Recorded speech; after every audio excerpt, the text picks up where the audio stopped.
ತ್ರಿಶೂರ್ ಸಂಸದ ಸುರೇಶ್ ಗೋಪಿ ಮೋದಿ ಸಂಪುಟದಲ್ಲಿ ಸ್ಥಾನ ಗಿಟ್ಟಿಸಿಕೊಂಡಿದ್ದಾರೆ. ಕೇರಳದಲ್ಲಿ ಮೊಟ್ಟ ಮೊದಲ ಬಾರಿಗೆ ಕೇಸರಿ ಬಾವುಟ ಹಾರಿಸಿದ ಖ್ಯಾತಿ ಗೋಪಿ ಅವರದು. ಹೀಗಾಗಿ ಸುರೇಶ್ ಗೋಪಿಗೆ ಸಚಿವ ಸ್ಥಾನ ನೀಡೋದಕ್ಕೆ ಬಿಜೆಪಿ ಮುಂದಾಗಿದೆ. ಕೇರಳದ ಇತಿಹಾಸದಲ್ಲೇ ಬಿಜೆಪಿ ಇಲ್ಲಿ ಗೆದ್ದದ್ದಿಲ್ಲ. ಇದೇ ಮೊದಲ ಬಾರಿಗೆ ಬಿಜೆಪಿಗೆ ಸಂಸದ ಸ್ಥಾನ ಲಭಿಸಿದೆ. ಕೇರಳಕ್ಕೆ ಕೇಂದ್ರ ಸಂಪುಟದಲ್ಲಿ ಅವಕಾಶ ನೀಡೋದಕ್ಕೆ ಹೀಗಾಗಿ ಬಿಜೆಪಿ ಮುಂದಾಗಿದ್ದು, ಮೊಟ್ಟ ಮೊದಲ ಬಾರಿಗೆ ಕೇರಳದಲ್ಲಿ ಬಿಜೆಪಿಯನ್ನ ಗೆಲ್ಲಿಸಿದ ಸಂಸದರಾಗಿ ಆಯ್ಕೆಯಾಗಿರುವ ತ್ರಿಶೂರ್ ಸಂಸದ ಸುರೇಶ್ ಗೋಪಿ ಮೋದಿ ಸಂಪುಟಕ್ಕೆ ಸೇರ್ಪಡೆಯಾಗ್ತಿದ್ದಾರೆ.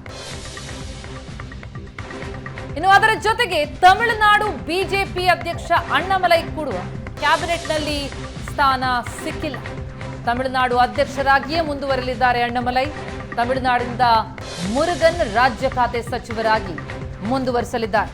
ಅಣ್ಣಾಮಲೈಗೂ ಕೂಡ ಸ್ಥಾನ ಸಿಗಬಹುದು ಅಂತಲೇ ಹೇಳಲಾಗ್ತಾ ಇತ್ತು. ಆದರೆ ತಮಿಳುನಾಡು ಬಿಜೆಪಿ ರಾಜ್ಯಾಧ್ಯಕ್ಷ ಅಣ್ಣಾಮಲೈಗೆ ಮೋದಿ ಕ್ಯಾಬಿನೆಟ್ನಲ್ಲಿ ಸ್ಥಾನ ಸಿಕ್ಕಿಲ್ಲ. ಈ ಬಾರಿ ಬಿಜೆಪಿ ಸುಮಾರು 10% ವೋಟ್ ಗಳಿಸುವಲ್ಲಿ ಸಫಲ ಆಗಿತ್ತು ಅಣ್ಣಾಮಲೈ ಅವರ ನೇತೃತ್ವದಲ್ಲಿ. ಆದರೆ ಅಣ್ಣಾಮಲೈ ಗೆಲ್ಲಲಿಲ್ಲ. ಆದರೂ ಅವರಿಗೆ ಕ್ಯಾಬಿನೆಟ್ನಲ್ಲಿ ಸ್ಥಾನ ಸಿಗಬಹುದು ಅಂತ ಹೇಳಲಾಗ್ತಾ ಇತ್ತು. ಆದರೆ ಸ್ಥಾನ ಕೊಟ್ಟಿಲ್ಲ. ತಮಿಳುನಾಡು ಅಧ್ಯಕ್ಷರಾಗಿ ಮುಂದುವರಿತಾರೆ ಅಣ್ಣಾಮಲೈ. ಆದರೆ ತಮಿಳುನಾಡಿನಿಂದ ಮುರುಗನ್ ರಾಜ್ಯ ಖಾತೆ ಸಚಿವರಾಗಿ ಮುಂದುವರಿಯಲಿದ್ದಾರೆ. ಇನ್ನು ಸಂಜೆ 7:15ಕ್ಕೆ ಮೂರನೇ ಬಾರಿಗೆ ಪ್ರಧಾನಿಯಾಗಿ ನರೇಂದ್ರ ಮೋದಿ ಪ್ರಮಾಣ ವಚನ ಸ್ವೀಕರಿಸಲಿದ್ದು, ಮೋದಿ ಜೊತೆ 52 ಸಂಸದರು ಸಚಿವರಾಗಿ ಪ್ರಮಾಣ ವಚನ ಸ್ವೀಕರಿಸುವ ಸಾಧ್ಯತೆ ಇದೆ. ಅದರಲ್ಲಿ ಮೈತ್ರಿ ಪಕ್ಷಗಳ 13 ಸದಸ್ಯರಿಗೆ ಸ್ಥಾನ ಸಿಗುವಂತಹ ಸಾಧ್ಯತೆಗಳು ಕಂಡು ಬರ್ತಾ ಇದೆ. ಆದರೆ ಪ್ರಮುಖ ಖಾತೆಗಳನ್ನು ತಮ್ಮಲ್ಲೇ ಉಳಿಸಿಕೊಳ್ಳುವುದಕ್ಕೆ ಬಿಜೆಪಿ ಮುಂದಾಗ್ತಾ ಇದೆ.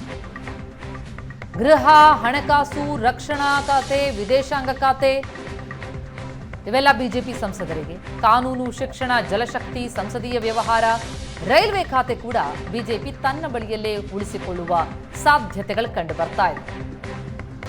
ಇನ್ನು ರಾಜ್ಯವಾರು ಎಷ್ಟೆಷ್ಟು ಸ್ಥಾನ ಅಂತ ನೋಡ್ತಾ ಹೋದ್ರೆ ತೆಲಂಗಾಣದಿಂದ 2 ಸಂಸದರಿಗೆ ಸಚಿವ ಸ್ಥಾನ ಫಿಕ್ಸ್. ಬಿಜೆಪಿ ಸಂಸದರಾದಂತಹ ಬಂಡಿ ಸಂಜಯ್ ರೆಡ್ಡಿ ಮತ್ತು ಕಿಶನ್ ರೆಡ್ಡಿಗೆ ಸಚಿವ ಸ್ಥಾನ ಸಿಗ್ತಾ ಇದೆ. ತೆಲಂಗಾಣದಲ್ಲಿ ಒಟ್ಟು 8 ಸ್ಥಾನವನ್ನ ಬಿಜೆಪಿ ಗೆದ್ದುಕೊಂಡಿದೆ. ಹೀಗಾಗಿ ತೆಲಂಗಾಣದ 2 ಸಂಸದರಿಗೆ ಮೋದಿ ಕ್ಯಾಬಿನೆಟ್ಗೆ ಎಂಟ್ರಿ.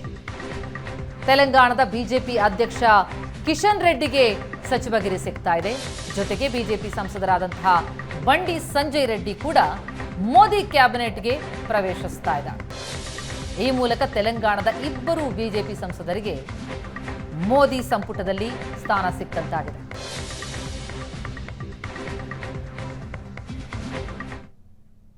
ಇವಿಷ್ಟು ಈ ಕ್ಷಣದ ಸುದ್ದಿ. ನೇರ, ದಿಟ್ಟ, ನಿರಂತರ ಸುದ್ದಿಗಾಗಿ ನೋಡ್ತಾ ಇರಿ ಏಷ್ಯಾನೆಟ್ ಸುವರ್ಣ ನ್ಯೂಸ್.